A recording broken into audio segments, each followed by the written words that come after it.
అందరికీ నమస్కారం అండి.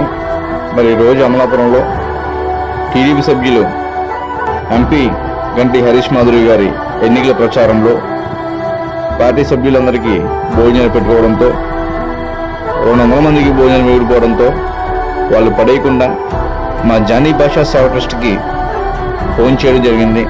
తక్షణమే మేము మా వెహికల్ వేసుకుని అక్కడున్న ఫుడ్ని కూడా పార్సిల్ చేసుకుని అమలాపురంలో పలు ప్రాంతాల్లో పంచిపెట్టడం జరిగింది. ఇదే విధంగా మీటింగ్లో కానీ ఇతర కార్యక్రమం కానీ ఎక్కడైనా సరే భోజనాలు మిగిలిపోతాయి కనుక తక్షణమే మా జానీ భాషా సేవ ట్రస్ట్కి ఫోన్ చేయండి.